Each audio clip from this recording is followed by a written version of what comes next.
చేస్తున్నాము మమ్మల్ని పనికి.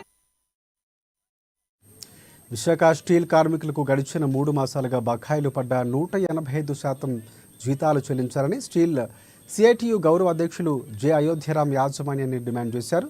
స్టీల్ సిఐటియు ఆధ్వర్యంలో స్టీల్ ప్రధాన పరిపాలనా భవనం ఎదుట స్టీల్ కార్మికులకు తక్షణ వేతనం చెల్లించాలని, ఆసుపత్రి క్యాంటీన్ సౌకర్యాలు మెరుగుపరచాలని ప్రధాన డిమాండ్లతో ధర్నా నిర్వహించారు.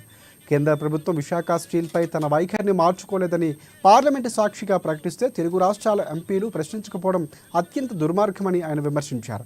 మన రాష్ట్ర మద్దతుతో కేంద్రంలో అధికారంలో ఉన్న బీజేపీ ప్రభుత్వాన్ని ప్రశ్నించకుండా రాష్ట్ర స్థానిక ప్రయోజనాలు కాపాడుకుంటే ప్రజల దృష్టిలో దోషులుగా మారక తప్పదని ఆయన ధ్వజమెత్తారు.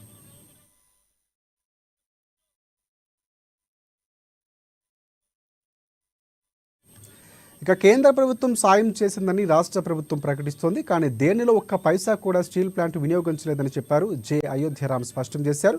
ఇక ఆ మొత్తాన్ని బ్యాంకులకు ప్రభుత్వానికి చెల్లించిన విషయం తెలియదా అని ఆయన ప్రశ్నించారు. కనిపించవచ్చు కార్మికులతో శ్రమశక్తి వచ్చిన జీతాన్ని వివిధ రూపాల్లో 1,033,000 కోట్ల రూపాయలు పెట్టుబడిగా వాడుతూ ఉన్నారు. ఇప్పుడు ప్రభుత్వం వచ్చిన 500 కోట్లు అరగంటలో జీఎస్టీ కట్టారు. మిగిలిన డబ్బులు ఇంకో 30 గంటలో బ్యాంక్ కట్టారు. 1 రూపాయి కూడా ప్రభుత్వం ఇవ్వలేదు. ఇక్కడ పెట్టకుండా కార్మికుల తాలూకా 1,033 కోట్లు అంటే 2 మాసాల జీతాలు. ఈపీఎస్ 95కి 3 నెలల నుంచి డబ్బులు కట్టడం లేదు. 7.5 కోట్లు. ఫ్యామిలీ బెనిఫిట్ స్కీమ్ కి వెళ్లాల్సిన డబ్బులు, పెన్షన్ స్కీమ్ వెళ్ళాల్సిన డబ్బులు 80 కోట్లు చెల్లించడం లేదు. ఇవన్నీ కలిపితే విశాఖలోని ఘంటసాల విగ్రహం